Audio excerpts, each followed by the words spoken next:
ভগবান। দেখুন কেউ হিরো সাজতে গিয়ে কিভাবে জিরোতে পরিণত হয় বা জোকারে পরিণত হয় না, আজকের এই ভিডিওতে আপনারা সেটাই দেখতে পাবেন। চলো ভাই দেখো আমি কি করতা। কিছুদিন আগে কেউ একজন এই ফটোটা পোস্ট করেছিল। পোস্ট করার পরে কুণাল ঘোষ সেটা নিয়ে কি করছে আর কি বলছে আগে সেটা একটুখানি শুনুন। এই ছবিটিকে ব্যবহার করা হচ্ছে, এই ছবিটিকে সামনে রেখে মাননীয় মুখ্যমন্ত্রী মমতা বন্দ্যোপাধ্যায়ের নাম জড়িয়ে অত্যন্ত কুৎসিত ইঙ্গিত এবং ভাষা দিয়ে এটা ছড়িয়ে দেওয়া হচ্ছে। ওরে বাপ রে বাপ, যেন মনে হচ্ছে জনগণ না দুধের শিশু, যে কেউ কিচ্ছু বোঝে না, কেউ কিচ্ছু জানে না। কুণাল ঘোষের যে ফটোটা দেখাচ্ছে না সেটা হচ্ছে এটা, আর এই যে পোস্টটা করেছে তার নাম কি জানো কুণাল বাবু? ইশিকা দাস। হ্যাঁ, ইশিকা দাস। তো এই হচ্ছে সেই ইশিকা দাসের পোস্ট, যে পোস্টে ইশিকা দাস লিখেছে এরা কারা, কেউ একটু জানিয়ে যাবেন। তো এবার আপনারাই বলুন, এখানে মাননীয় মুখ্যমন্ত্রী মমতা ব্যানার্জির কোনো নামের কোনো রকমের কোনো উল্লেখ আছে? কুরুচিকর মন্তব্য করা তো অনেক দূরের কথা, কিন্তু কুণাল ঘোষ প্রেস মিট করে সে কি রকমের মিথ্যে কথা বলছে সেটা আপনারা আবারও শুনুন। এই ছবিটিকে ব্যবহার করা হচ্ছে, মাননীয় মুখ্যমন্ত্রী মমতা বন্দ্যোপাধ্যায়ের নাম জড়িয়ে অত্যন্ত কুৎসিত ইঙ্গিত এবং ভাষা দিয়ে ক্ষমতায় থাকা রাজনৈতিক দলের মুখপাত্র প্রেস মিট করে মিথ্যে কথা বলছে। বলছি কুণাল বাবু এই রকমের মিথ্যে কথা বলতে লজ্জা করে না?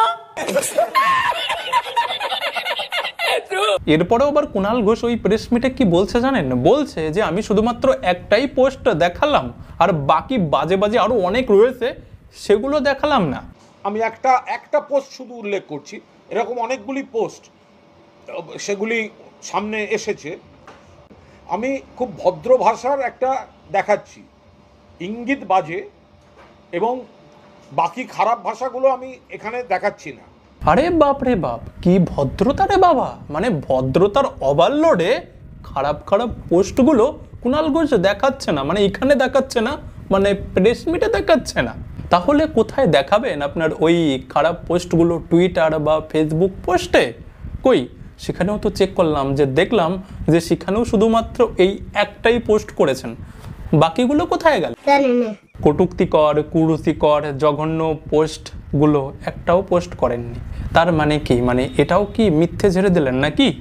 মানে এখন কি আপনারা বর্তমানে প্রেস মিট কি শুধুমাত্র মিথ্যে কথা বলার জন্যই করেন নাকি? দেখুন এই যে পোস্টটা না, এই পোস্টের ব্যাপারে কিন্তু কোনো রকমের কোনো কিছু হয়নি, মাত্র 2-4 জন এই পোস্টটা পোস্ট করেছে, তাও তারা তেমন কোনো কিছু লেখেই নেই, জাস্ট জানতে চেয়েছে এরা কারা। আর তার জন্য কুণাল ঘোষ এত হাইপার হয়ে গেছে কেন বলুন তো? এটা নিয়ে প্রেস মিট করে মিথ্যে কথা বলে পুলিশের হুমকি পর্যন্ত দিচ্ছে, অ্যারেস্ট করিয়ে নিয়ে যাব, এটা করব ওটা করব।